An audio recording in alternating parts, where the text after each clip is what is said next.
Hey, and there's a show without a show open. That's my fault. But welcome to another episode of Surviving the Survivor, the podcast that promises to bring you the very best guests in all of true crime. Without a show open, you don't get a voiceover guy who mispronounces my name. So we're working to fix that anyway down the road. But I'm excited about this.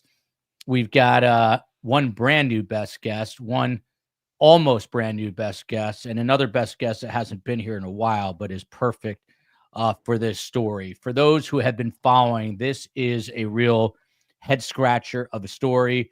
It has been a little over 2 weeks since Hawaii native Hannah Kobayashi has gone missing.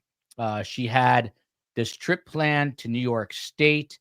She had a stopover in LAX. She was originally going on the trip with her boyfriend. They had a non-refundable set of tickets. So they said, hey, we're going to leave this amicably, but we're still going to both travel. Apparently, they both flew on the same flight. The boyfriend connected, ended up in New York State. Hannah Kobayashi gets off at LAX on November 8th, and she has since been seen on surveillance cameras and caught on a YouTube video.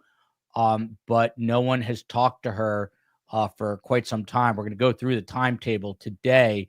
And then just in a tragic twist to this whole case, her father, who I read had been estranged from her for a while, he was desperately looking for her. He flew from Hawaii to LA. It was like day 13.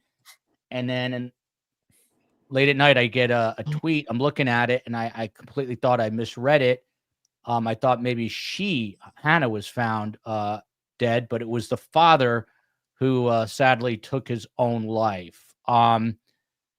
What a crazy story. So we're going to jump right into this. Our best guest today, coming to us from her car, looking cozy in LA, is a former British detective. Her name is Nina Hobson. She worked covert operations, major crime, and close personal protection. She's investigated all murder, the R word, kidnap, global fraud cases. She's also a bodyguard in her other world, and she is an ambassador for children's rights. She drives anti-bullying campaigns and fighting for the protection of those vulnerable to harm, which could be Hannah Kobayashi. Next up, bottom right corner, going counterclockwise here, Karen Shalev Green. She is a leading academic and is one of the world's foremost experts on the subject of missing persons. You heard that correctly. One of the world's foremost experts on missing persons. This is a person who people go to when people are missing to find out what is happening. She's a professor at the University of Portsmouth. That is not New Hampshire. That is in the UK. And she is the leader of what is known as the Missing Persons Research Group.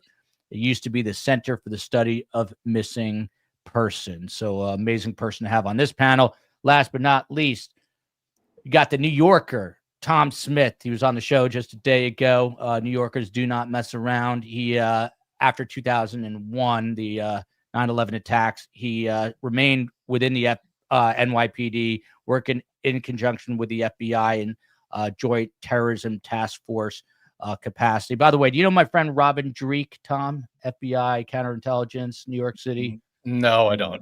Okay, counterintelligence. There you go. You don't know. I'll introduce you guys. Tom is also the chief operating officer of Impact Solutions. It is an alternate solution to pepper spray. Pepper spray acts as an extreme eye irritant. This is a better iteration, and this is what makes the world go around, is entrepreneurs with great ideas, something that I'm sure most of our audience could use, as we are predominantly a female audience. Not to say that I wouldn't use it. Also, Tom also, by the way, co-hosts Gold Shields, which is an amazing podcast about his career and stories, being a detective with a partner of his who I believe was also in the NYPD. So Nina, I'm going to start with you because Nina's on the clock right now. She might have to jump at any moment. You're in Los Angeles. What has the media attention been like here? And what is your overall impression? This is a very, very bizarre story.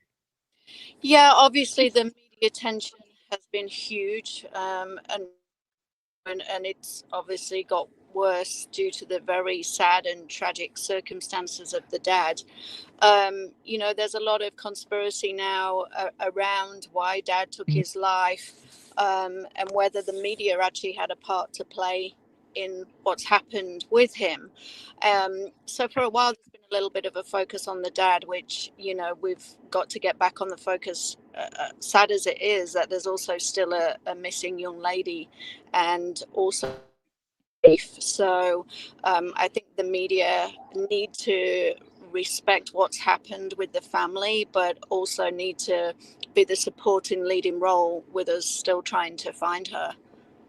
Um, yeah, it's when you heard that the father had taken his own life, did that give you reason for pause? Were you saying to yourself, and look, we've got to take authorities and family at their word, but did it give you some pause as to why would he do this? I mean, did you question it? Did you think hard about it?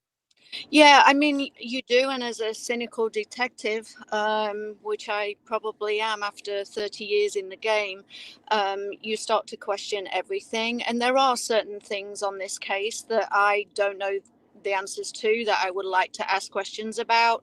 And obviously, I understand and respect why the public and the media don't know certain things that have gone on. But of if you stop and say, why did that happen? Is there now a chance that there was some involvement, that some of the things that you've read were true?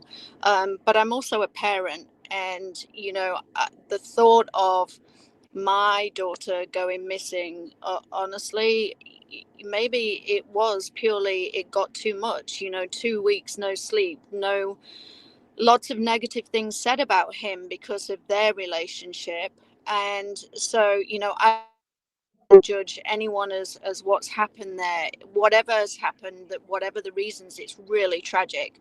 But yeah, you stop, and there are certain parts we don't know, and lots of questions still to be had on this case. Yeah, I'm going to bounce to Karen next, but Tom, real quick, Olive Green, who's in the UK, EU, wants to know if your product is available and or legal there. We believe it is because the difference is it's not pepper spray. It's an extreme eye irritant made up of 70% water. So that's what the difference is in putting it out there as a pepper spray. It's not. So it is legal in many places that pepper spray isn't.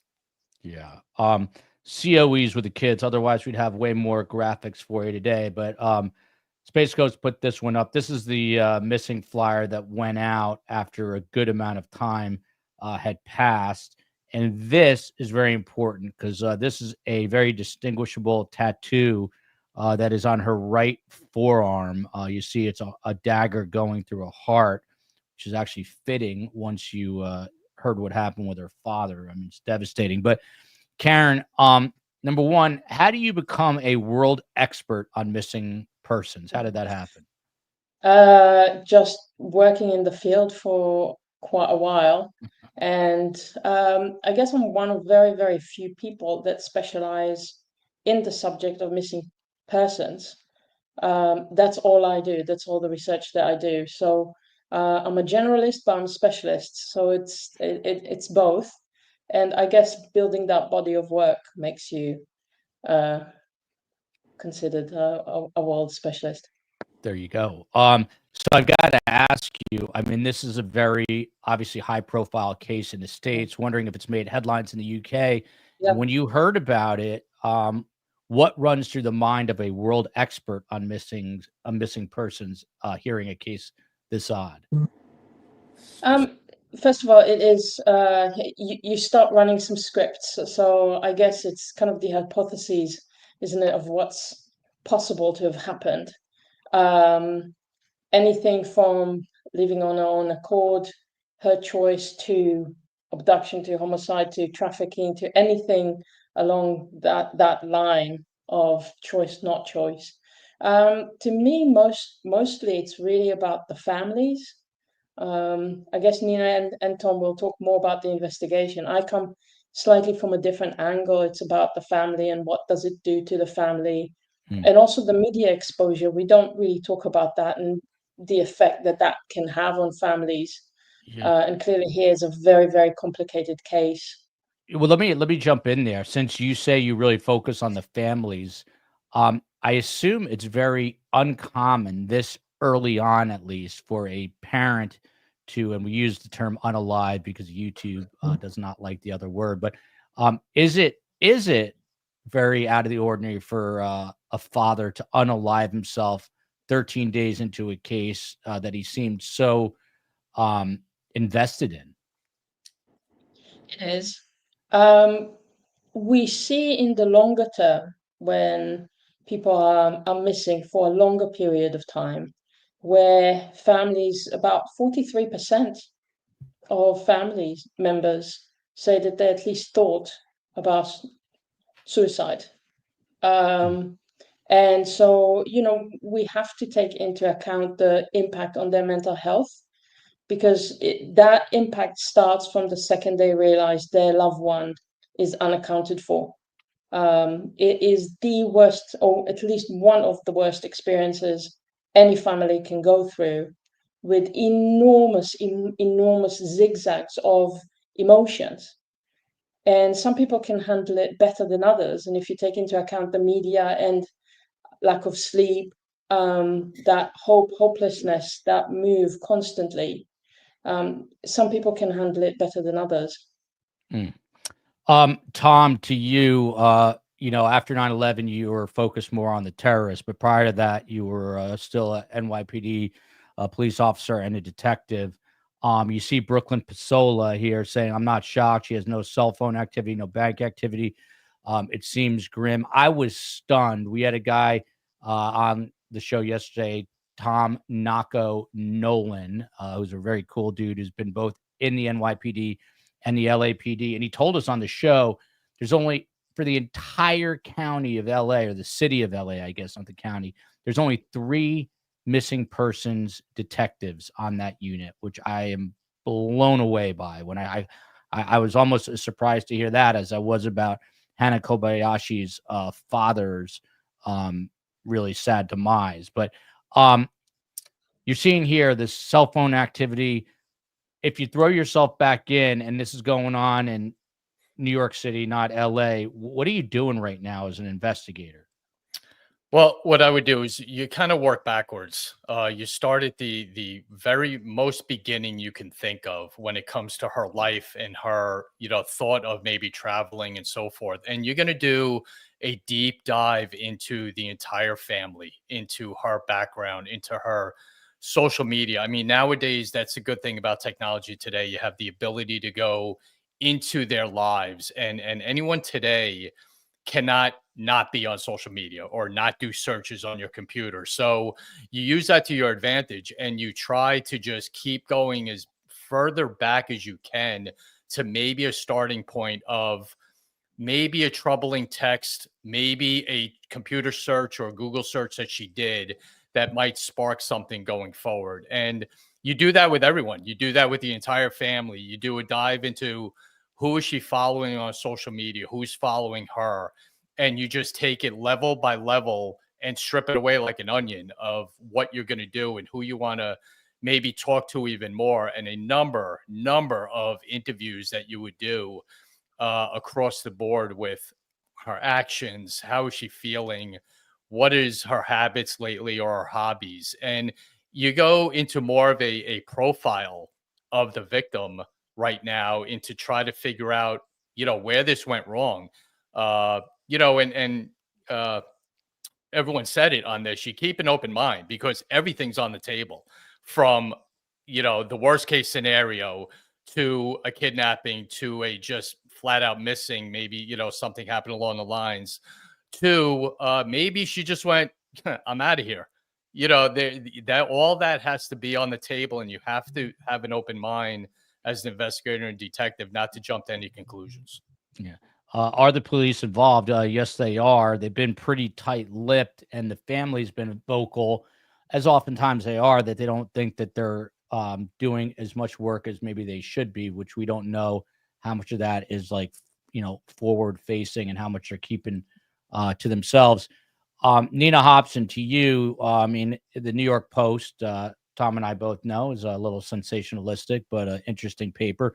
Today they had an article just about all the cults and conspiracy stories coming out revolving around this case, that it including that she was brainwashed by a cult or blackmailed by African hackers, and that they may have literally driven the father to his death. They even talk about this Twin Flames cult, which was featured on a Netflix documentary, which is basically finding a spiritual connection. She talked about a spiritual awakening in some of her messages. But question to you, and some of the investigators said this yesterday. They said they're going back to the flight from Maui to LAX to see who she was sitting with. I mean, her boyfriend was on the flight. It appears, according to family, that he's been cooperative, but this is such a head scratcher. So do you agree with Tom? I mean, how far back do you go in this timeline? Yeah, no, I absolutely agree with Tom. Is until you have a solid starting point, you don't know where to start. And to me, the flight is the big question at the moment. And I'm sure that the police, and every family doesn't think the police is doing enough, because they just want their loved one back. So that's a normal reaction, but I know the police will be doing enough. But for me, as an outsider and not being privy obviously to the police information, it's that flight seems to be why connecting flight. Why didn't she get her connecting flight? And that's the question everyone wants to know. We've talked about her going back to the airport and trying to get another flight, and then she went to, and I don't know if anyone knows LA, but she was seen at the Grove, and then she was seen downtown. The Grove is a very affluent place to be, and her auntie says she was safe there, but how much did she know about LA? She was just supposed to be going to get a connection. So I think the big question for me, if I was involved in the case from an investigation side, is what happened that she didn't get the connecting flight, but the boyfriend did.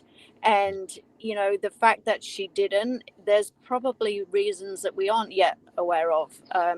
Maybe she got it planned. There was a comment, and again, how true it is, because it's in the media, the text message to say, and I thought he loved me. So maybe there was a plan that she was due to somebody here, didn't want anyone to know. Maybe the person wasn't somebody the family would accept. So there's still so many questions, and that we don't know as members of the public, but hopefully the police do know. And there's so many reasons why the police aren't telling everyone. The footage isn't been released. Of course it isn't, because at this point it's too early. Julia Rock here, thank you for that, Nina. She says if she voluntarily went off the grid, asking that question. So Karen, I gotta ask you, it's a grown woman, 31 years old, looks much younger. Do you have a gut feeling right now if she decided to not connect specifically because she wanted to stay in LA, and it was of her own volition, or is your gut telling you that there's something more sinister at play here? It's really difficult to say. Like Tom and Nina said, you have to keep your kind of options open. There's a couple of things I would say here. There's another option of possible mental health breakdown. From the text, there could have been a psychotic episode, for example, or something, or paranoia. We don't know. We're not privy to that information. Yeah. And one of the things that I am always concerned about when we talk about that voluntary element is, until we find them, we don't really know. Until we have evidence, we don't know. So the assumption should always be there's something suspicious and we need to examine it. We need to rule out third-party involvement. Yeah. Can I just say something else about please missing person investigation? Because I think hey, you're really the world expert. I'm the dum-dum. Go ahead. That an officer actually said that to me years ago, and I think it's really important for people to kind of get their heads around that missing person investigation is really unique. Because if you take any crime any other crime. You have a crime, right? So you know what happened, you work it out, what took place, and then as an investigator, you need to work out who did it. A missing person investigation is the other way. You have a person that you know has disappeared, and you need to work out who they are, and then you go and try to find out what happened. It's the other way around. So it's a different way of thinking about it, which is why we say you have to be at least trained in missing person investigations to understand some of the complexities in it, because it's slightly different from the day-to-day police work. There's elements that obviously are the same, but there's other things that come into play here that are unique. Yeah, there's no doubt about that. I mean, look, Iris Hewlett here. It is true that she was seen with a stranger. The father did see that video. Apparently, she did not look well. That video has not been released to the public, and a lot of people are asking why. So, Tom, let me start there with you. There's a guy with her who maybe some other people could identify. Why would police not be releasing that right now? Well, you don't want to tip your hand. You don't want to show anyone what the investigation is all about. You know, if that person was involved, he can watch it on the news, he can see it anywhere, and all of a sudden he's going to pop up and then he's going to disappear. So you never, you know, especially with a high profile case like this, never want to tip your hand about leads you have, identities you have, or anywhere direction you may be going in, because you never just want to give them a heads up. You want to stay in front of, if there is a bad guy involved in this, you want to stay ahead of him and steps ahead of him. The one thing about, you know, that statement about the suspicious person with her, you can also, you know, I mentioned the technology before. If they have an idea where she was, you know, you can go back in different videos and see if the same person shows up in that same area the day before, or the same thing in and around the airport. You know, go 2 days beforehand and see if same people maybe are just hanging out watching other people. You know, when you watch a video of a group of people, you can tell who's there for a reason and who's there just checking people out. So if you go back in time in days before this happened and see if there's any familiar faces there and in other, you know, videos where she might have been. Yeah, this case. There's every once in a while a case comes along and it just has you totally bewildered, if I could use that word, which I would never use normally, but that's how I feel here. Nina Hobson, you're an expert in your own right when it comes to the sex trafficking of women. There was a comment yesterday that, oh, she's too old. She's 31. LAX reportedly has a lot of signage up about trafficking because it happens there often. Is that something that you are concerned about with Hannah Kobayashi? Yeah, and you know, with that comment that you've just made, Joel, sex trafficking is not reserved, especially for somebody young. You know, sex trafficking can be anybody, literally anybody. And I Hang tight, she's coming back. That's not a Wi-Fi. Sorry. I've been involved in cases where, you know, it's older people. It's not, and I think there's a number of cases that come to light very occasionally, and it actually gives the public an idea of what sex trafficking really is about. And this is, sadly, if this becomes a sex trafficking case, it will say to people, you know, it can happen to anyone, and it does happen to anyone. Now, LA have a lot of signage about sex trafficking, and most airlines are now trained with regards to sex trafficking victims, but the training does tend to be on there's a young person traveling alone. Keep an eye on it. What are they wearing? What bags have they got? You know, are they looking like they're going away on holiday? We don't think at this point or I don't think at this point that she fitted that typical bill of she's got no bags, had an end result, so or an end destination, so she wasn't going to be the typical person on a plane being sex trafficked to a location. So sex trafficking is something that's being used. I don't know at this point whether that's something that's happened. My gut says it's something different, but I don't know without knowing the ins and outs of all the cases that we have. and seeing all the videos. But back to just what, when the police aren't releasing some of the footage, it may be they know who the person is. You know, it may be that the person that they have seen with her, for example, could be a sex trafficker. So they're also going to keep very quiet on that while they do their internal work. Yeah, that makes perfect sense. Lindsay Hendricks, was her phone ever physically located and taken by authorities or the family? Not that I'm aware of, but there's a lot of things, Tom, that we don't know. I'm going to go to Tom and then back to Karen here. But Tom, from an investigative standpoint, there is something really interesting. And Doug McGregor, the geo profiler, brought it up on our show yesterday. So the niece came out and said, look, Hannah spent $2,000 on a hotel room in New York, which is probably like about 2 days worth of a hotel stay in New York City, and landed her first photography gig at a concert. The quote is, she was elated about her first music photography gig in the big city.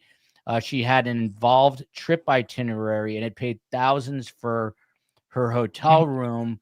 That kind of, stops you in your steps, because you got to ask yourself, Tom, who are these people? Just a way to lure her out. What do you do with this? And I don't think that they've been tracked down yet. What do you do? Or maybe they have, but what do you do with this? What could be real or could be a fictitious photography shoot that she was invited on? Yeah, someone put up that question right before you brought it up, and I was reading it and thinking about it. And to look into that company is going to be key. Every communication they had, in order to communicate and get that out there to her, someone on an email contacted her. Now, can that email be manipulated and bounced around the world? Yes, it can. But if you get the experts that are out there can track that down. So that company needs to be completely vetted. Identified anyone who might have talked to her, spoken to her. And that's why the phone, and like I said before, the social media aspect is big, because you hope she got contacted, it's saved somewhere. She did a search on what the company is, who it is, how are the reservations made? Did she make them? Did the company make them? Which means now you're going to go to the hotel and get their records of incoming calls and reservations that were made involving her. So there is a lot of traction with running down that business for sure. Yeah. You see here, this is important information.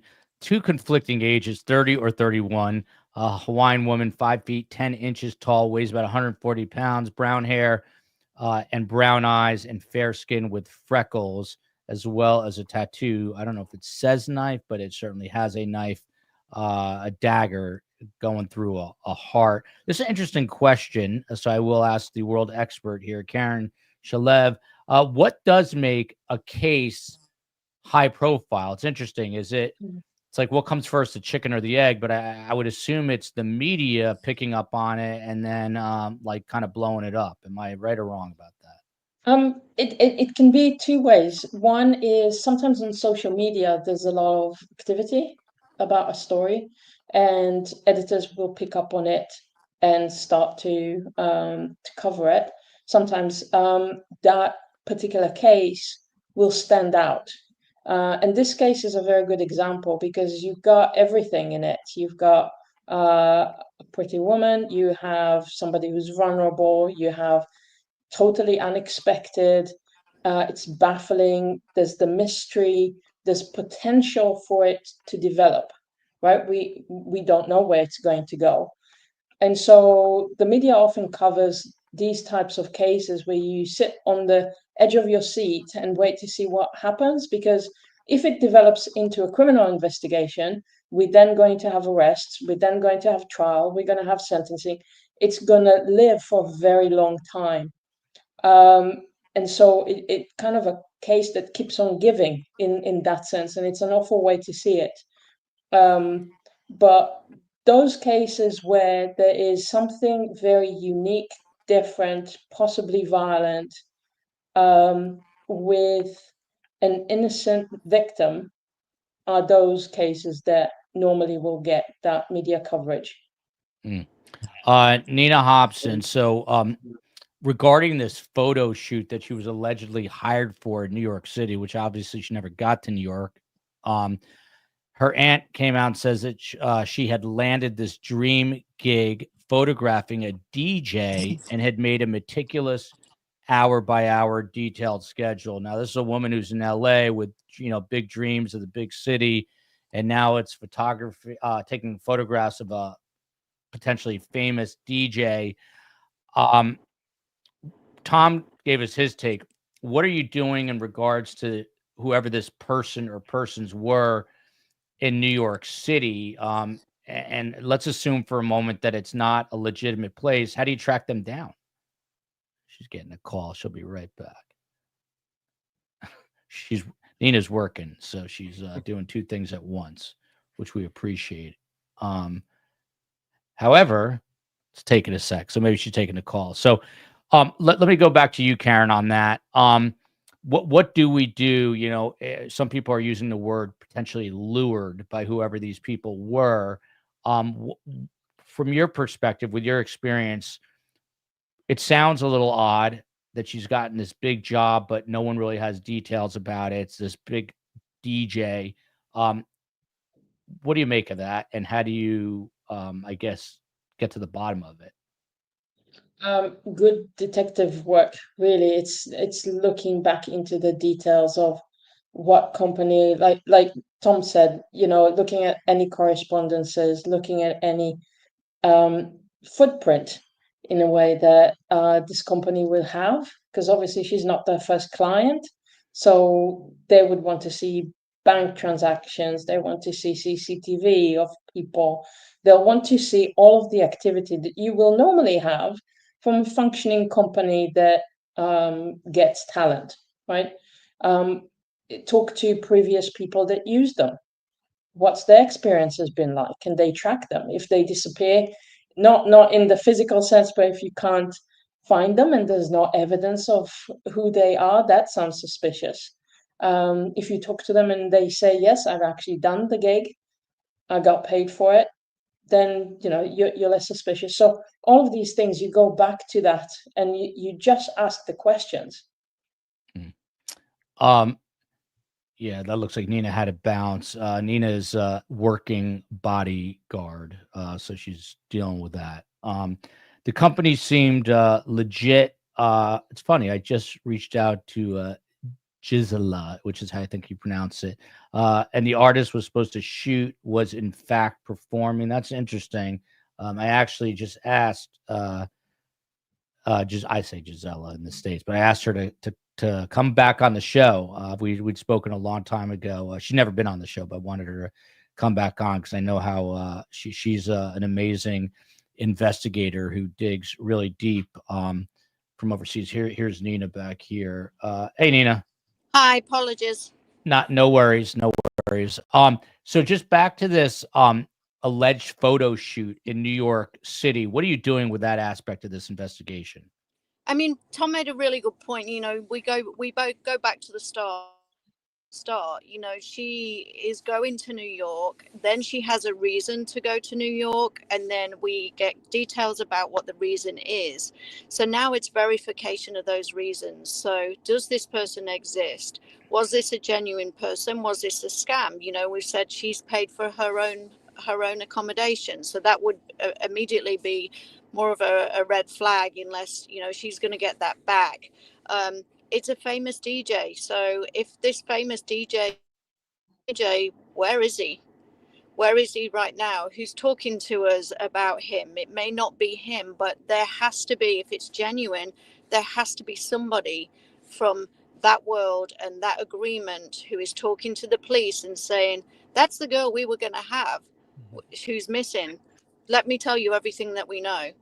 Or it could be a scammer that we never find out who it is. And when she got to New York, maybe that was when the scam, or maybe the whole idea was she got off at LA and something was due to happen to her at that point. But until those real basic things have happened that we don't know whether they have or not, you can't really answer who these people are. But to me, sitting as an outsider, if we haven't got the answers to this famous DJ and the company she was working for, I'm kind of guessing it wasn't true. Yeah. Nina, while you were taking another call, it was revealed that Grizzly True Crime's got an amazing podcast, was digging deep and found that this person is apparently legitimate. I want to read this comment for Tom from Sarah Terry. Her Instagram has no link to a professional photography website. Never in my life have I seen this for a photographer. Why hire an unknown and pair to fly to New York City from Hawaii when New York City has tons of talent? But Tom, one of the other things that it's not necessarily mutually exclusive. There could be this famous DJ, but maybe someone was using this DJ for nefarious purposes and wasn't even necessarily in New York, may have been in LA the whole time. Things get complicated. I mean, I know you're a New Yorker and you're a detective, so you're cynical. I mean, just because this photographer may exist in real life doesn't mean that he's the one that even reached out, right? Absolutely. Listen, we do it on our show, Joel. You do it. What do? We use hashtags. We use keywords. We use stuff to attract listeners to our shows. These scammers and really evil people in the world do the same exact thing. There's words, there's colors, there's names that you can drop to attract someone into luring them somewhere. I mean, that's why they're experts and they're bad people, but they have a trade craft in doing this. And, you know, we got into the sex trafficking before, same thing, human trafficking, all that. They use certain terminology to lure people into areas. They'll go into your background. What are you interested in? And they'll key on that. They're master manipulators. And this could very well be that, you know, and you made a great point. Yeah, the final destination might be New York, but knowing that the connection is going to be in LA, that's the target spot. Yeah, that's so interesting. I'm becoming a detective talking to guys like Tom and Nina Hobson. But Karen, to you, you know, the family has obviously spoken out for the last couple of weeks, and one of the things that they've said is that there was no mental health issue, at least, you know, when they were talking to her still. We don't know what happened or if something happened on this flight. But there was no mental health episode. I guess the question is how much, and you talked about the fact that you deal with the families. So how much do you have to rely on the families for accurate information?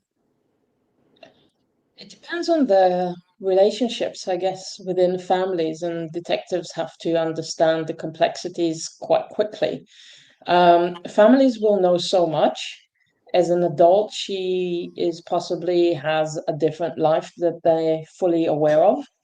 And so, you know, sometimes people have secrets, and sometimes people have more complicated life than their parents know. So you start to look at the wider circle, not just the immediate family, but friends are very helpful. Any correspondences, things that sometimes people don't even say to their best friends because they're ashamed, they're embarrassed, they're not ready to say things. So you really start to see how complex some of people's lives are in these types of investigation. And sometimes it brings up quite a lot of ethical issues for detectives as to what type of information do you reveal to families. You know, if Yeah, you want to cooperate information, what do you tell them if you find things that the missing person kept hidden? yeah, that's a great point. So the LAPD actually had a commission meeting today. I saw someone else commenting about it, and they said that they're still looking at surveillance cameras. The meeting is from today. Another person said that she actually zoomed into the meeting as an LA resident to please ask them to continue to look for her, which I'm sure they're doing. But Karen, just back to you on this. This really had me like in disbelief that the entire city of Los Angeles, which is millions and millions of people, only has 3 missing persons detectives. Sounds kind of crazy to me. Is this typical or atypical for these large cities? Um, it's difficult to say because every city will have slightly different, and every state in the US will have slightly different way of approaching it. Um, it doesn't surprise me. I will put it that way. I think the subject of missing persons is not necessarily the highest priority of many police forces. It's not seen as kind of the top or one of the top areas, even though for many forces it will be a large element of police work. A lot of investigation will start off as a missing person investigation. But it's because it is a symptom, right? It's a symptom of something not right. When everything is right, people don't go missing. Whatever the reason that they go missing is for, it's a symptom that something is not quite right. And so a lot of people don't look behind that. A lot of people don't understand that kind of Pandora box that missing persons is.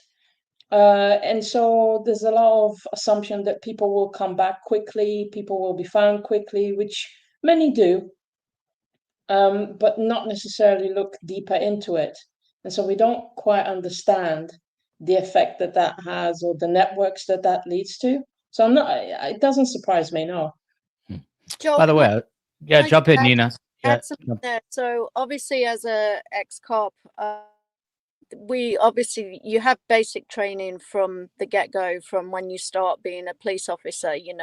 I remember being told, always when you go to take a missing from home report, make sure you look in the fridge and the freezer, because obviously at that point you are looking for the worst case scenario, even as a normal uniformed cop. So I am surprised that there are only 3, but maybe it's that there are only 3 considered specialists. Same as the sex trafficking world, horrified. I know that in LA, where it's very, very prevalent, went down to 1 officer at one point from around 36 officers. And that to me made it feel like it isn't a priority. And, Karen said, something is wrong. Now, it may be that something's wrong, as in somebody's unhappy at home and they've decided to run away to Vegas or New York or wherever, but something is definitely wrong. And I think that's why, for me, it's and as a family, you want to tell somebody that your child or your brother or your whoever is missing very early. And I know it's something that the police don't like to do, is they may be gone for 24 hours, maybe they did meet someone on a dating app and went to Vegas and got married. So I know it's something that is contentious sometimes with the police, but I think once they realize in something like this that and the on this case are very obviously wrong from the get-go, I think that they will be doing everything that they can, and those experts will be involved. Yeah. By the way, someone is asking if she had a substance abuse history from the family. From what I gather, the answer to that is no. She was also spotted on the notorious Skid Row on a surveillance video. Pineapple bringing up a comment that a lot of others are making. There's a million amazing photographers in LA. This was for a New York job, but the same holds true in New York.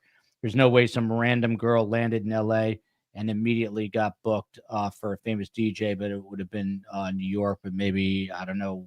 We just simply do not know. Tom, back to you. So the family's been a little outspoken, and I know you're used to this, not too happy with the police. And they basically said, look, they publicly outed the police, saying the police did not even question them for the first 10 days. Walk us through that. What is the police department's role? The city of Los Angeles at the beginning, is that typical? Should they have jumped on it earlier? What do you say? A lot of that depends on the detective and the unit running it. If you have the numbers, okay, the sheer numbers in a unit to send 2 here, 3 here, 4 here, then you do so. I personally, again, me being on the show and getting asked that question, I would start with the family, because it's the family. And that's just me. That's just where I would certainly start, because they're going to probably give you the most information. They're going to know her friends. They're going to know her hobbies. You think about it. You just think about ourselves. You get a big time job you're telling a few people, I got this, and those are the people you need to reach out to and find out what that conversation was. What was she saying? And then, you think about, again, just the conversation we would have. Oh, how'd you get that? I got it through here. This is how I found it. That's why interviews in the first, couple of days are so important when it comes to these situations, because the information is fresh. People are going to remember conversations you had a day or two ago or 3 days ago, as opposed to, 4 weeks ago. So that's why, again, answering your question, Joel, I would certainly start with the family. Why that wasn't done, they probably have an answer to that, and why investigative wise they didn't do that. But me, I would certainly start with them.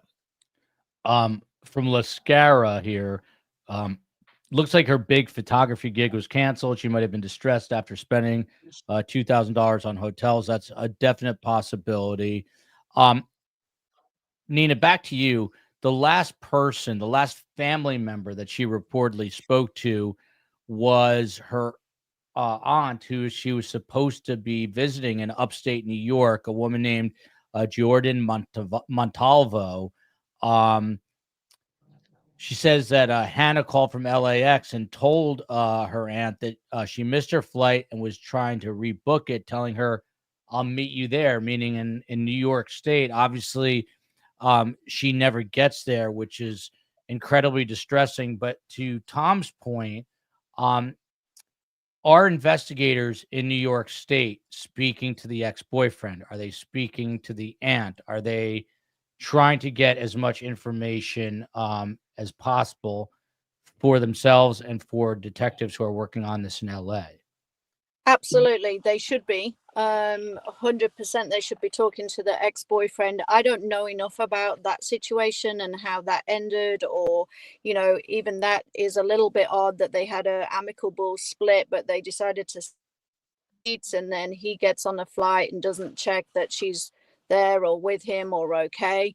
The aunt was the last person who spoke to her, so absolutely they should be, as Tom said, the first people that are being reached out to.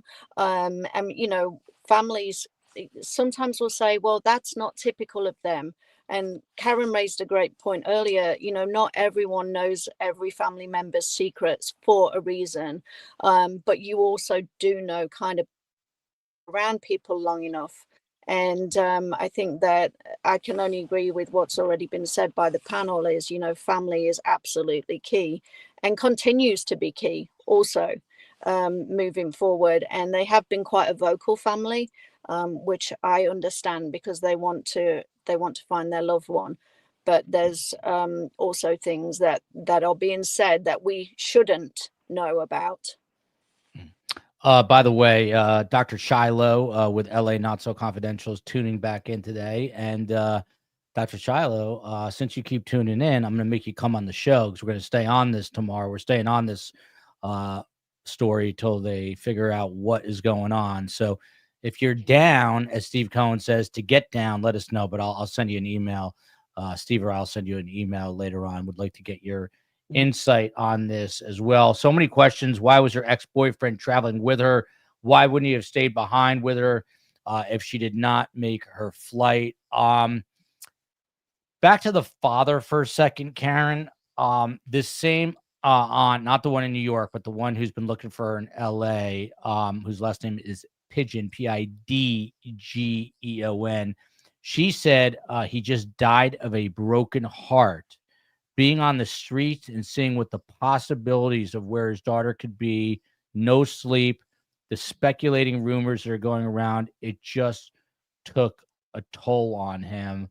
I mean, that is gut-wrenching, heart-wrenching, and you got to feel for the family. But what's so difficult, the Tom and Ninas of the world, they still got to look into this. Like, is this 100% an unaliving, which they're saying it is officially? The medical examiner said this, but do they still have to look at all this? Karen, what is your take? Absolutely, they have to examine everything to rule things out. And I think, from a family perspective, you do understand there's an element of appreciation when you have the detective explaining to you, we have to rule you out, or have to rule these elements out of an investigation, and you allow that because that shows them that they're doing things. And at the end of the day, families want to see that every possible thing, every possible avenue is taken. So if you don't have something to hide and the officers are respectful, and show some compassion to the families, and that's not always the case, unfortunately. But if you have that kind of rapport with them, I think most relatives will understand that. There's more of this quote from, and I'm going to get to this comment, but the aunt went on to say it's BS. It's BS. If Ryan is looking at all this stuff, she used a different word. Imagine that weighing on him. He broke. She says he died of a broken heart. We were tirelessly searching, and Ryan was a big, giant teddy bear. He's sensitive. Imagine looking in places like Skid Row, picturing his daughter being sex trafficked, not getting sleep. He just broke, which is absolutely heartbreaking and devastating. Blackwood, this raises an interesting question. I'm going to ask Tom as well. You know, investigators follow the evidence, but you guys are humans and you have gut instincts. Do you have a gut instinct on this case? Do you ever go there when investigating a case?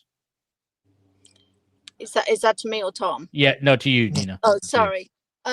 Yes, you are human, and I think that a lot of the time investigators, we work with our gut instincts, and sometimes we go against them and they're proven right. And I think that you do always have a gut instinct, but you're also incredibly professional, and you understand the need to make sure that everything that you're putting together you can verify and evidence.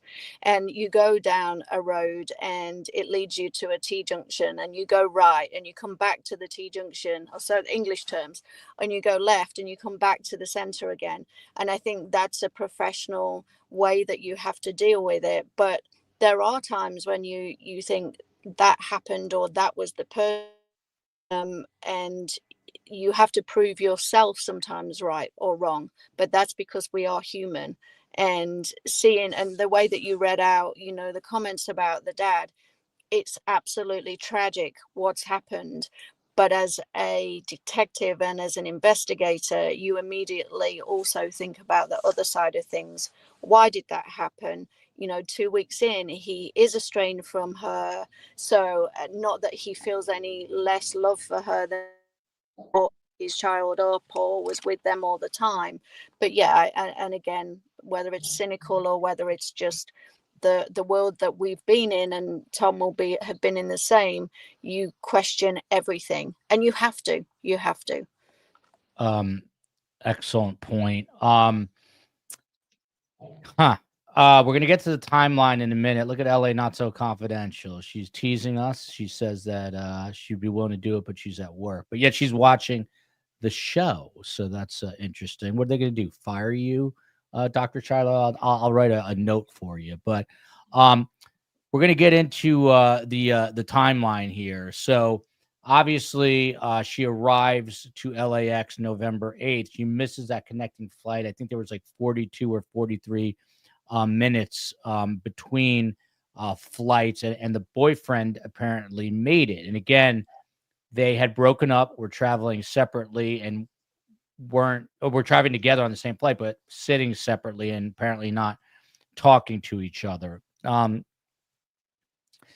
let me ask you this. That guy's in New York. So if you're the detective, and I'm not sure if he's in New York City at this point, people are saying, well, what about this gig? I mean, New York City, it depends where in upstate New York. It'd be close enough that she could, or he could have taken a train in to New York City. So upstate is relative. And Buffalo is 6-7 hours away. But if it was Westchester, let's say, it's fairly close to New York City. But with that said, Tom, if you get a call from LA detectives and they say, go speak to the boyfriend, what are you asking him? Everything. What do you start with? Your relationship. Where'd you meet her? had you start, and you go back again, we said in the beginning of the show, the very beginning or the earliest you can go back to, and you start getting a kind of frame of what the relationship was like. Why'd you break up? What did you do while you guys were together? Did you go away? What were her interests? I mean, that list of what to talk to this guy about is endless, because that might be the key. You're talking about the person who was not next to her, but with her last. So he has to be completely run down every angle you can think of with this guy, his phone, his social media accounts, his searches, all of that. Where was he going in New York? Where was he staying? I mean, that is a big part of this, because like I said, in essence, that's the last person to see her and the last person even remotely near her. So that's got to be run to the last degree. Interesting. This is an interesting question. I'm going to throw it to Karen. Cooler by the Lake. If she was able, wouldn't she get in touch after learning that her father had died? Does this indicate foul play may be involved? That's an interesting question, because this is such a high profile case. It's leading the local news in Los Angeles. It's on, CNN, MSNBC, Fox News, all the has-beens in our country. Now being taken over by the YouTubers. Sorry, I had to get that little dig in there. But what about this, Karen? The odds would be pretty good that you would have heard, or maybe not, that her father passed. What do you make of this comment? Or is it very likely she hasn't heard about it because of some nefarious reason, or her own reason to cut herself off from the rest of the world? So I'm going to go on a completely different possibility to answer that. So let's say there was a mental health breakdown. That she had an awakening, or there was a message there. Let's say that's the avenue, okay, that happened.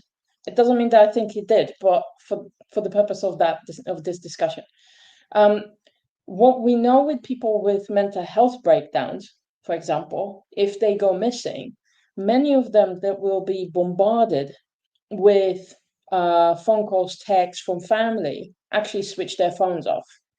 There's quite a large number of people who go missing of their own accord that throw their mobile, switch them off, put them in the bin somewhere. They don't want to be found. If she went off her own accord and decided for whatever reason she is somewhere else, she might not have access to media. So she might not have seen it. I doubt that. I don't think that's the case here. But as an answer to the question, that would be my guess, that if that was to happen, she wouldn't necessarily see it.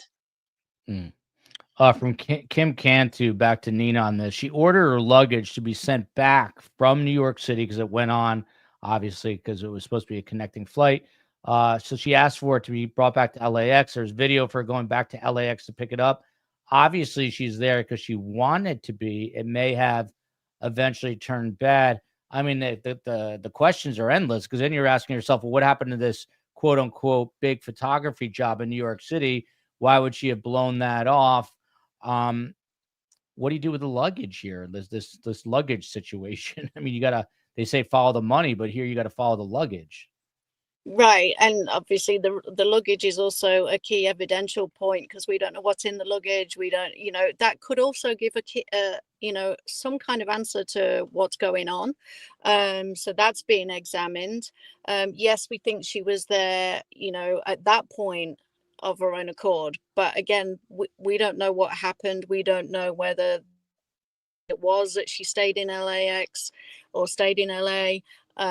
Again, going back to the boyfriend, to me, he seems to be the person that we've not heard that much about, but I would like to hear a lot more about.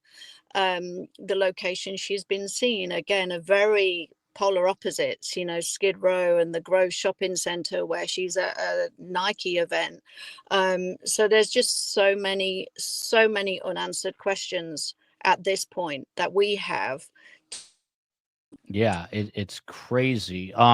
from Fairy Glam, who's in the chat often, not often enough, and tried to get her to come on to offer her psychological expertise, but she rebuffed the offer. Her father's unaliving could signal mental health struggles, which commonly run in families. Under such distress, mental health conditions can be exacerbated, no doubt about that. So, Tom, early in the show, you were talking about going back to the very beginning. Well, the very beginning is Maui and Hawaii. So what part of this investigation does the local law enforcement in Hawaii have? Are they speaking to friends of the boyfriend, friends of hers, friends of the father, all these different people to try to connect dots? And then how is that, how is all of that sort of collated and put together to get the information back to either LA or New York?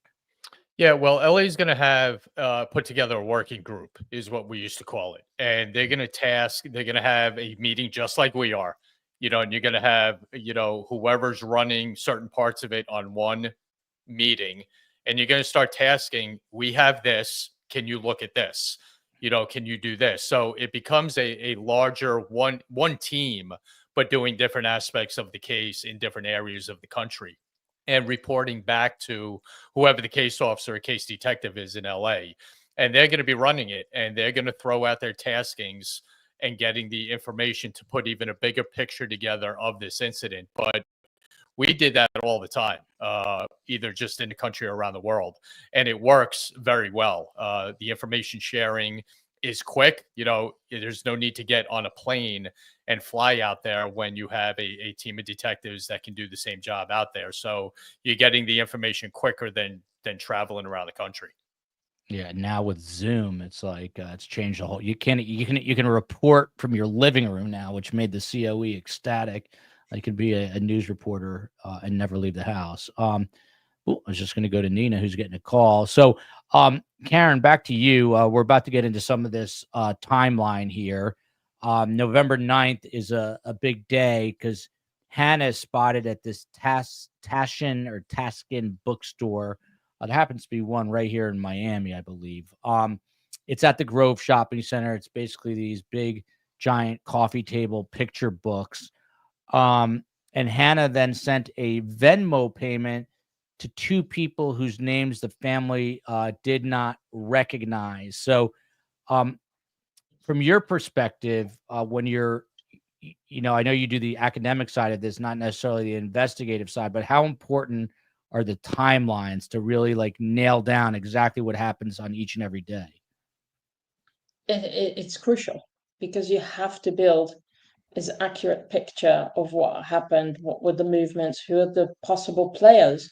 We don't know if these two individuals that she paid money to had something to do with the disappearance. So you try to connect the dots and you try to exclude every avenue of that investigation. So every bit of information with the timeline will give you clues, basically.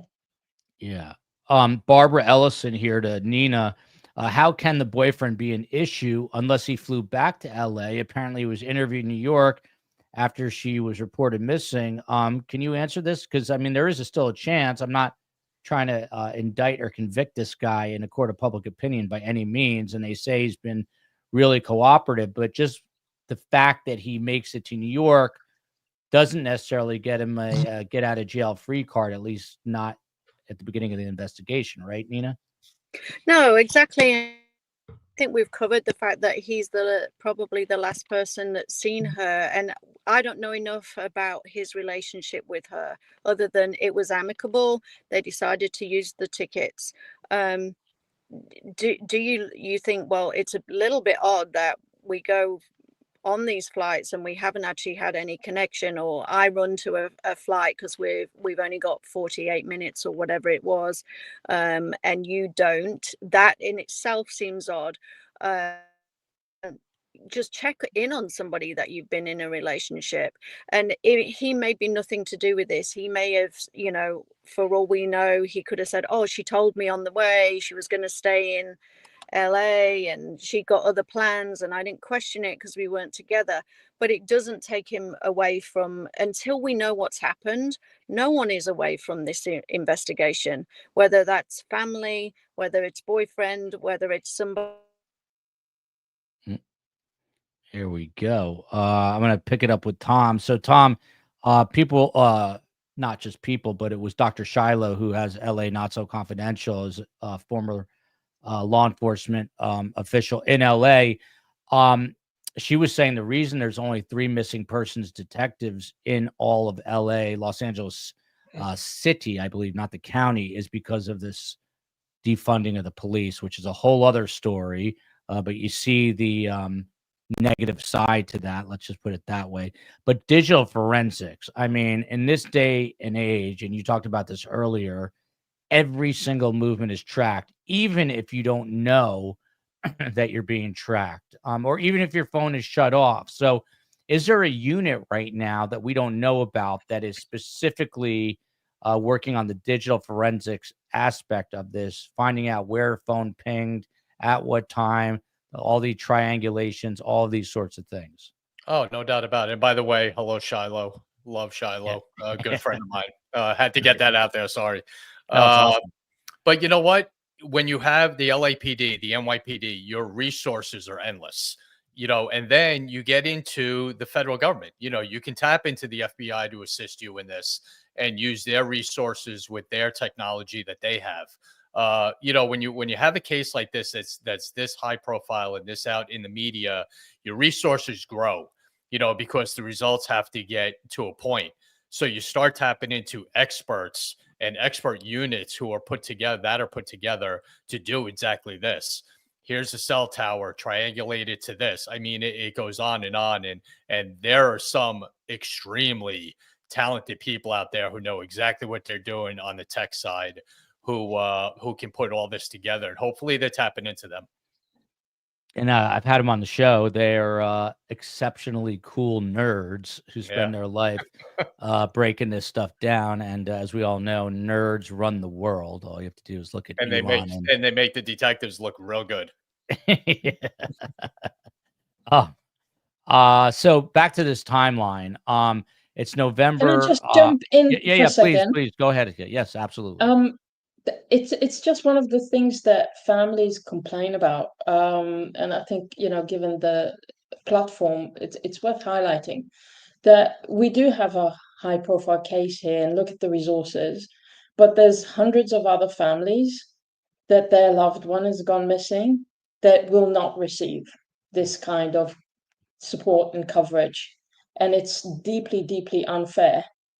And there will be very disappointed and felt hard done by, because in a sense we're saying one life is more valuable than another, and of course it's not, and they deserve the same coverage. So I think I just want to give them as well that moment of recognition, because they're also going through something really horrific. I agree with you, and I'm glad that you made that point. And a lot of them will not get any media attention, let alone just a little. I'm going to do something I haven't done before. We're going to ask Siri. Hey, Siri, how many people live in the city of Los Angeles? 3.9 million. And you've got 3 missing persons detectives. So Ned Smith, there you go, 3.9. That's in the city, not the county. The county is obviously much bigger, but that's within the city. But Karen, I was going to come back to you. While she's at this bookstore, she apparently goes, according to her aunt, and asks an employee to charge her cell phone. So she was there for about an hour and a half, and she got food. She even filled out a mailing list with her Hawaiian address, which is in her handwriting. What does this tell you, if anything? Possibly that at that point she was there not under duress. Possibly. We don't know. Again, some of these, let's say if we take now another path of trafficking, sometimes they force people to do things and they are under duress, but in front of a camera, it appears like they're choosing to do things. So again, we can't assume anything just from the sight of it. There has to be a evidence, and you have to talk to the people in the store, and you have to get the overall understanding of what was she doing there, how did she see him, was there somebody with her, all of those things, to really understand what the meaning of that is. I was just thinking, we've got, you see it behind me, best guess in true crime. It is not a tagline. It is our reality. We live it every day, but we also have a better community. And I'm just thinking you guys are all over stories like this. So please, if you have an amazing guest or a tip about the story, email me at survivingthesurvivor@gmail.com. Let me know too. I mean, we're planning to stay on this story certainly this week, and very possibly, hopefully it's solved before next week, but possibly into next week as well. So yeah, give us your feedback, survivingthesurvivor@gmail.com. There's a great follow-up question from Sherry B here. Look at this. Now we're using Siri on the show. Siri, how many people go missing in the city of Los Angeles every year?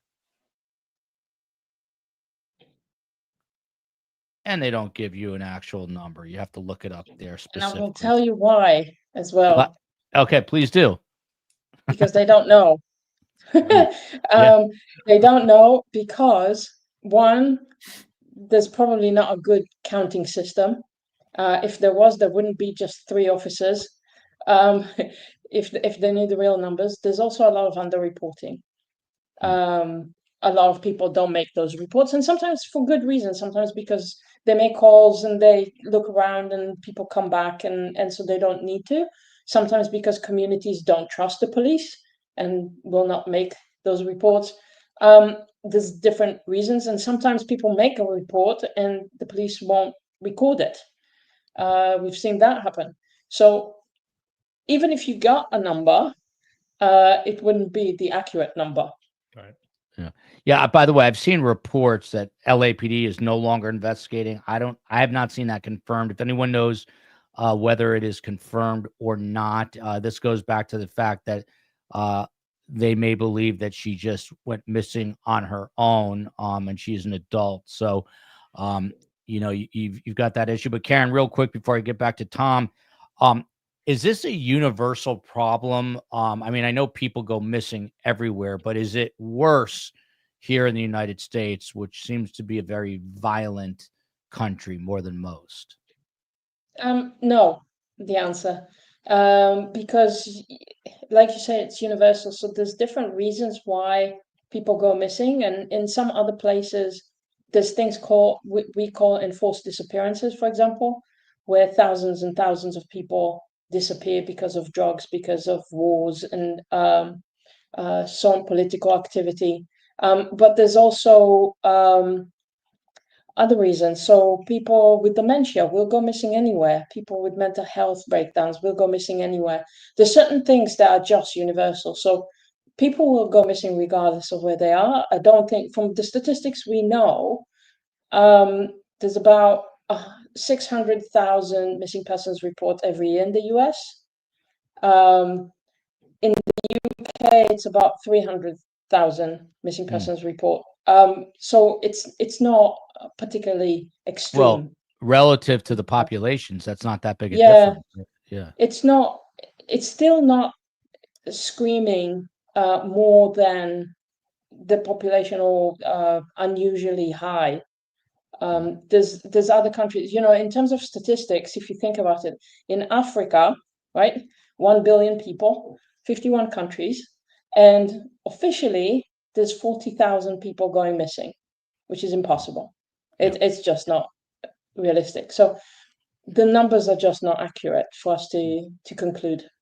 Yeah, it's very frightening. At one point within the last year, we did a story about 1,000 kids missing in Ohio, and to be honest, we never followed it up. It was very it was like a tantalizing story from a media perspective, but then there was all sorts of reasons as to why, and I'd be curious to kind of shake that out a little bit more. From Jesse Cat here. So Tom, NYPD, LAPD, arguably the two best in that order. NYPD, LAPD, the two best police agencies in the country. I don't think there's egos and alpha males and alpha females involved, but when do you guys call in the FBI for help? Before you answer that, Amy M, please do survivingthesurvivor@gmail.com. This is why I love the community. Please, if you guys have tips, anything you know about that I don't know, which is a lot, let me know. Survivingthesurvivor@gmail.com. But go ahead, Tom. They're not really. I mean, the FBI is not going to be called when there's a jurisdiction that they can handle, being the NYPD or the LAPD. They may, like I said, to tap into maybe one of their units that can maybe tap into the technology maybe a little more, or something like that. If there is evidence of them getting flown to another country or, trafficked in that way, they may get a little bit more involved, because now a U.S. citizen is being moved out of the country for criminal reasons. So that may be, a reason to get them involved. But in essence, in the way it's really run, the LAPD or the LAPD and the NYPD are taking care of it themselves. Yeah. Real quick, Tom, Amy, in the great state of New Jersey, which is where I'm from, do we know how many missing persons detectives New York City has? I asked Nako that. He said, I have no idea, but it is a ton more than LA. Do you have a number on that by any chance? No, I mean, it's a full unit. It's a missing persons unit within the NYPD. And then on top of that, if they need help, you have, 35, 40,000 guys ready to go. So the resources that NYPD has on top of having an entire unit dedicated to missing persons is enormous. Oh, look at this. Ned Smith asking if she can get the link to your spray. We'll get you a link up there. Is there an easy website, Tom? Carryimpact.com. There you go. Carryimpact.com. And Tom and I were talking about maybe doing some stuff together about this. So stand by and we'll keep you updated on that as we go. So November 11th is a really important day, Tom. She is seen, Hannah Kobayashi is, at the Pico metro station, which is a little, train, subway type mode of transport. Now, it was on November 17th. This happened on the 11th, but then 6 days later, the family reveals that they actually saw the surveillance footage from the 11th of her leaving, and she's with an unidentified person at 10:03 p.m. As I mentioned earlier, this video is not released publicly.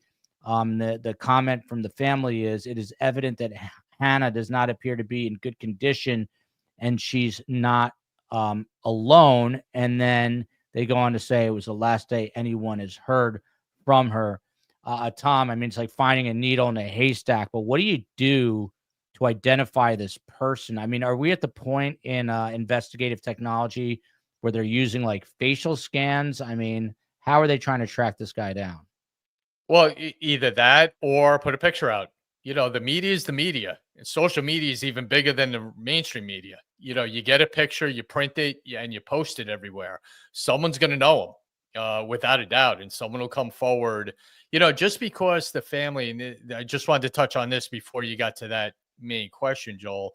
Just because the family doesn't know them or he's unidentified doesn't make it bad. I mean, she could have just met someone while she was in the bookstore or while she was somewhere.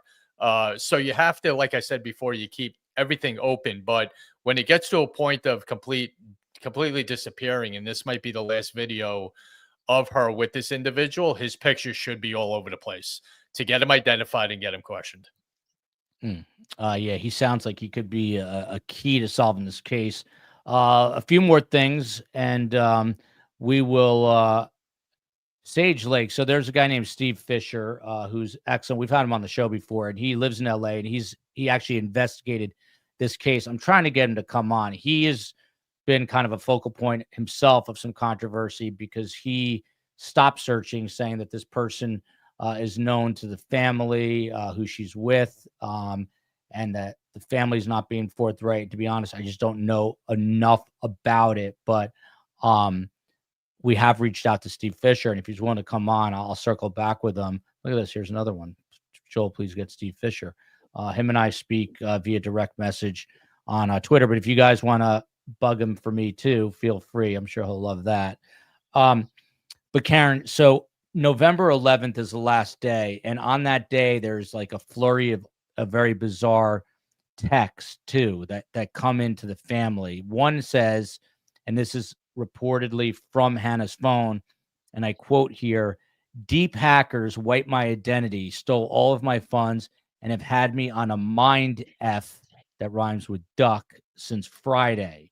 Another message reads,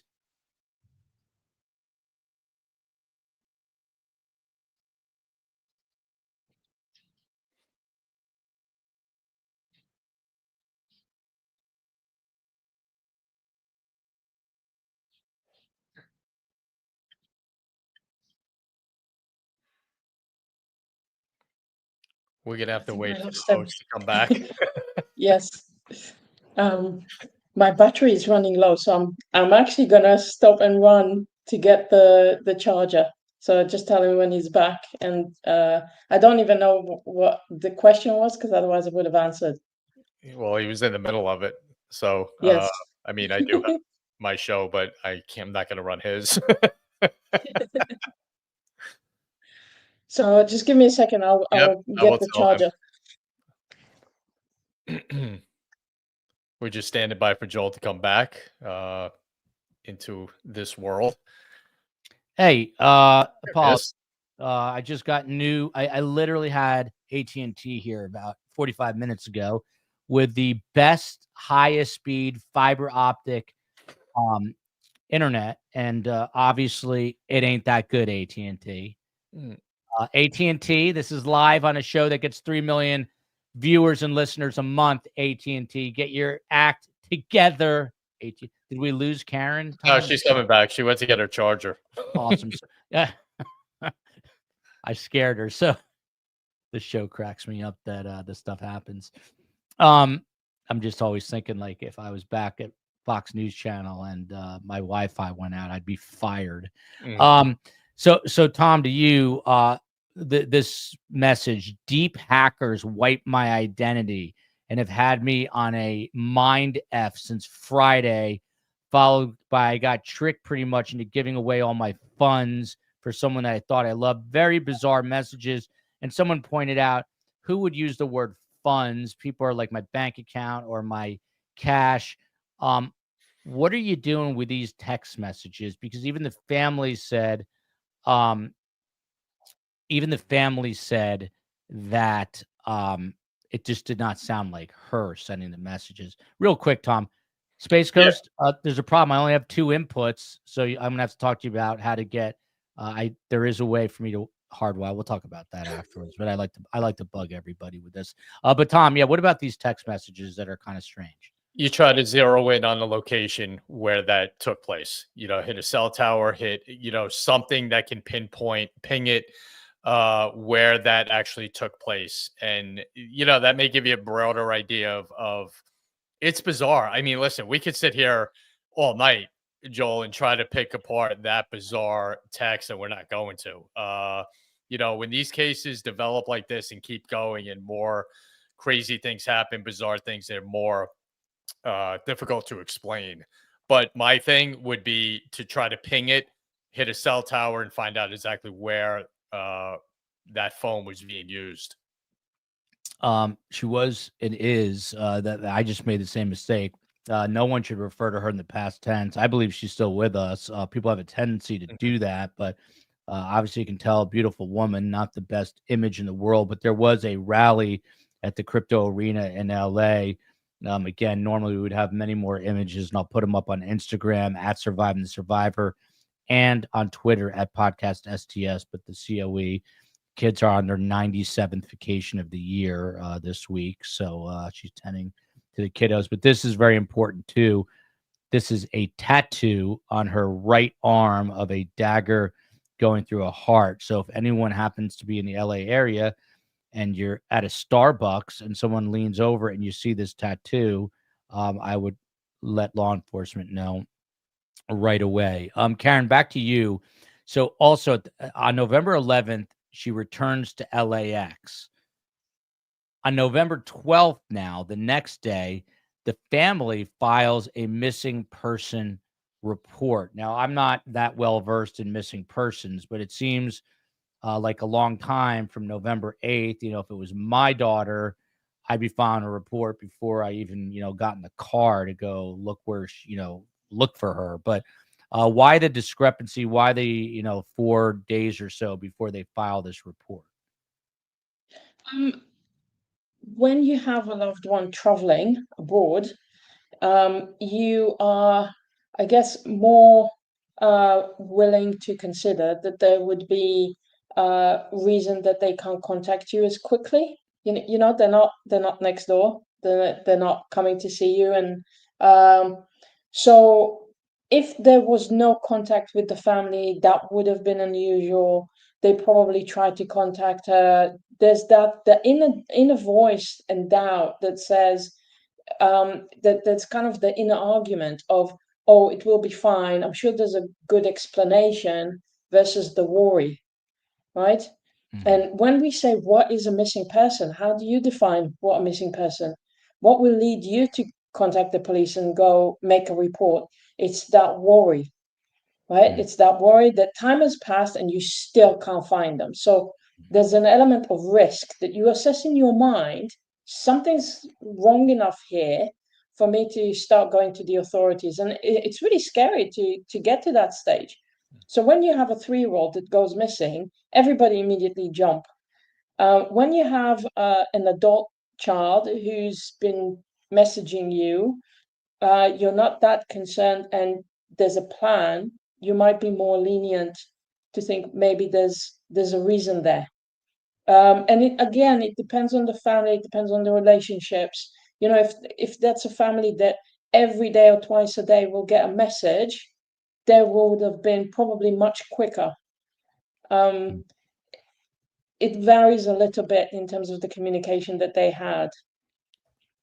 Is there, by the way, you brought it up, so I'm curious, is there a standard or a definition for a missing person or when they become a missing person?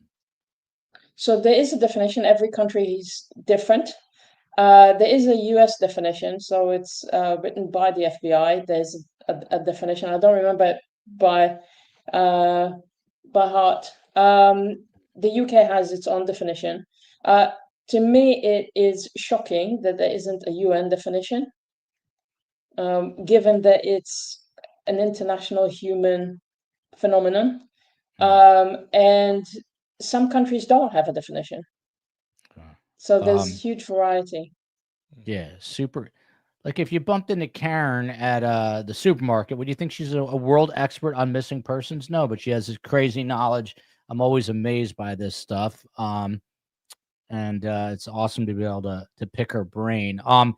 Couple more things, I promise, and then we'll start to wrap it up with final thoughts. But another set of some weird texts here, Tom, which as an investigator, I know you'd want to look at. She says to her family in a text, I just finished a very intense spiritual awakening.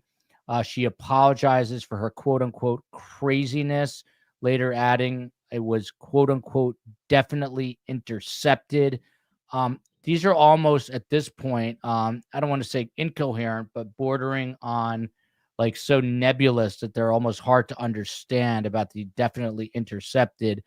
And then the next day, finally, after these text messages, a flyer is physically made by the Los Angeles police department. She's last seen at LAX, but I know I just asked you about a ton of things. First, the text messages, they're weird and nebulous. And then why did police wait a full week to make the flyer? That's a good question. And it goes back to what Karen just said. When is a missing person a missing person? You get into that and their procedures and policies about when and where they start putting flyers together. The text messages, I would, again, you go to the family. Has she ever spoken like this before? She ever have a interest in any spiritual groups? computer searches, social media searches about this. Is it something that has been on her mind? Interviews with her friends, the boyfriend, again, another question to ask him about groups that she's interested in. Did that conversation ever come up? So, Karen said it in the beginning of this show, good old fashioned detective work and hitting the street and talking to people and knocking on doors and all that, is what you're going to continuously do on this. You may not do it for a week and then, 10 things come up and you end up, not stopping for another week. That's just how these cases run sometimes. For Michelle, I'm going to leave this up for 1 second. Do we know when the last time someone actually talked to her on the phone and not text, but actually talked? I don't have the date off the top of my head, but I think it was probably prior, maybe I'm wrong, to the 8th. If you guys know, let me know. Karen, I don't want to put you on the spot, but you see Patricia Burns. How can I contact her for advice? My nephew's been missing since 2016. Is there a way people can contact you? Is there a I'm very easy to find because academics are. So it's my work email is Karen Karen .Shalev SHALEV @port.ac.uk. Just to say, I don't work on specific cases. I work with police forces, charities, and so on. But I'm happy to advise if I can about anything. Always will be happy to support families. That's why they're the best guests. We've had a bunch of best guests that have worked on different cases that we've covered. Rachel Morin comes to mind, the mother of 5 that was murdered on a hiking trail, and her alleged killer is going to go on trial in the very near future. So she's last seen at the airport, I believe, on November 15th. November 17th is when the family gets this Metro video, Tom, where they say she's not looking well. And it all ends where we're at right now, which is everyone scratching their head, asking questions. Real quickly, I did this yesterday because of what happened with her father taking his own life. If anyone is having these types of thoughts or think there's no hope, the number is 800-273-TALK, 800-273-TALK. For those listening, again, 800-273-TALK. So for those who do not know, let me give them the official. I'm looking for your official bio, which now I can't find here, Tom. But everyone knows, former NYPD. His podcast is Gold Shields. Stand-up guy. Just met him. Happy to have just met him. And he spent his life investigating cases. If you're working this case, number one, are you getting a lot of sleep? Do you take these things personally? And what are you doing now to try to find this woman? You take them personal because, especially anyone who has children, because you wouldn't want, if it's your kid, you wouldn't want that detective stopping. You're driven to get a result. And when you don't get a result, you take that personally. So you just continue to grind. And what I used to do a lot, you just start thinking outside the box. You start thinking of, the most wildest, outlandish. Okay, let's check this, because sometimes that actually works. And it's just, sometimes you use your imagination, and it's a lot of teamwork. As we said before, when you're talking about multiple jurisdictions, it's a team concept. And if you have a thought about or an idea, you pass it to that department and let them run something down. Start re-interviewing people, because the re-interviewing part, things spark. You can remember, look at all of it. I'm sure you wake up in the middle of the night sometimes remembering something. So re-interviewing people and family members is important, and friends, because sometimes you're so wrapped up in the stressful part of her missing and what's going on, you forget sometimes easy things. And when you go back and try to get them out of them, it comes to you. So you don't stop talking to people, and you don't stop using your imagination, thinking outside the box of any way you can try to find this young girl.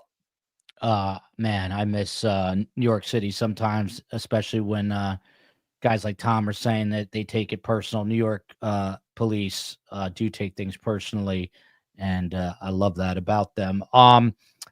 Real quick, Tom, I know that was supposed to be your closing, but this is a great point. I mean, LA's got this other dynamic of this major homeless population.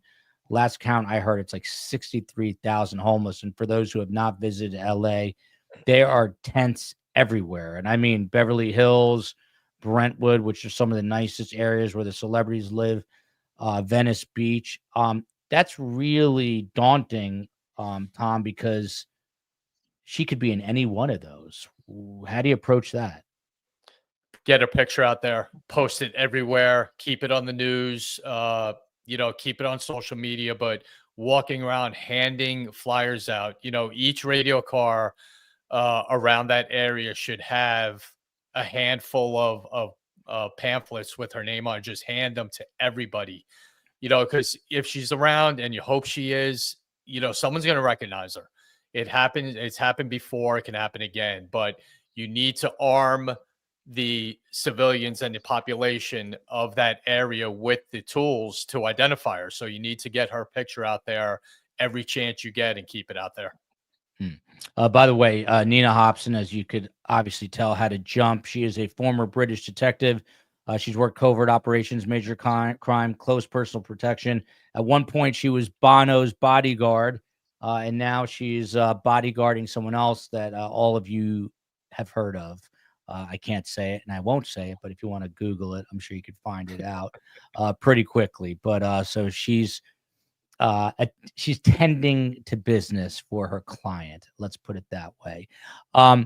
Karen Shalev Green, she's a leading academic. She's one of the world's foremost experts on the subject of missing persons. She is a professor at the University of Portsmouth. That's in the UK, not New Hampshire. She leads a group called the Missing Persons Research Group, which is a great name for people researching missing persons. Karen, I love that name. Yes, it's a fantastic name. And are you do you host a podcast, Missing Persons Uncovered? We do, yeah. So it's a podcast. We took a different take. So there's quite a lot of podcasts on missing persons, which deal with specific cases. We decided to do something different, and we look at different topics of missing, so different elements of it, and we have special guests on it, experts in their own right, talking to us about different subjects. Where do we find it? Any kind of platform, so Spotify, Apple, any podcast. So yeah, the main ones at least. Okay, there you go. And the podcast is Missing Persons Uncovered, and Tom Smith's podcast is the Gold Shields Show. So please check that out everywhere you listen to podcasts, plus on YouTube. But Karen, just wanted to get your first of all, would you come back on the show as we continue to cover this case? Yeah, I love. Yeah, it's been really interesting. Thank you for having me. Yeah, I appreciate you being here. Just want to leave it totally open-ended. Your last thoughts here. You've heard a gazillion of these cases. What do you think is next here? Hopefully they will get that one piece of information that will help them move forward. It sometimes takes something small, that little bit of information, anybody coming, recognizing, seeing her somewhere, anything around that will help move the case forward. Anything from the backstage that we don't know, the forensic, like we talked before about the forensic digital AI, facial recognition, any of those tools that will give us something that would hopefully help. We appreciate that. And the most important thing now is trying to find her. I firmly believe she is still with us. Sadly, her father's not, 'cause he couldn't take the heartache. But this is a missing poster from a couple of days ago, the Find Hannah rally at the crypto arena. can see that she's a beautiful woman, 31 in the prime of her life. And you know what? Sometimes, and I think Tom will attest to this, Tom, it's the public that's your biggest help, right? Not necessarily other detectives. The public can crack this by just keeping their eyes open, right, Tom? You can have an army of detectives, and I can have the outreach that the public has, no matter what you do. So the public is key, and hopefully the police in LA and wherever this case is touching, you have to implore with the public that the smallest little detail may mean a lot. Don't hold back and think, oh, that's nothing. That's not really a big deal. You don't know how big a deal something small can become when you're running these cases. And don't take any information you may know for granted. Call the police, call whatever hotline they have open, and give them a tip. If they say, hey, we know about that, then fine. But don't take it for granted that the police already have a piece of information or it's too small to pass on. Space Coast is in LA. Space Coast, keep your eyes open. This is Hannah Kobayashi. This is a tattoo on her arm. I'm confident that the public, along with law enforcement, is going to find her. We're going to stay on this case through this week. I am mesmerized by it, and I'm hoping that if I'm interested, other people will be interested as well. Quick reminder, if you like the show, please hit the subscribe button. Please please share with a friend. We've also got a Patreon page, and I know the holidays are tough on a lot of people. So this Thursday, I think 11 a.m. Eastern, so people in Europe and or 12 p.m. We'll make a definitive call. It'll be me, the COE, Carm, and the great Steve Cohen. Maybe we'll get a surprise visit from Space, who's a little camera shy, but just not a true crime show, just a show about what we're thankful for, and so people feel like we are together. And Fred will be there, my pug, who's currently in the SHU, the solitary housing unit. Ned Smith, by the way, he's shedding like a madman. Please let me know why. Like, pockets are coming off of him now. I have no idea what's going on. But it is ruining my shirts. So I would appreciate the help. All kinds of problems in the world, from missing people to dogs overly shedding on shirts. But Fred better stop doing it. And Ethel, by the way, I think I need to get Fred neutered because he would not leave a female dog alone at the park today. It was embarrassing. And she was like 17 times his size. So it was embarrassing for me that I had a dog like that with zero humility. Anyway, like to end on a nice, uplifting, crazy note. Love you, America. Now Karen's like, I don't know if I can come back. Love you, the UK. Love you to Tom Smith. The podcast is Gold Shields Show. Guests, do me a favor, stick around for 1 second. We'll see you tomorrow. I'll be posting the show on Twitter, Podcast SDS, on Instagram, at Surviving the Survivor. See you tomorrow.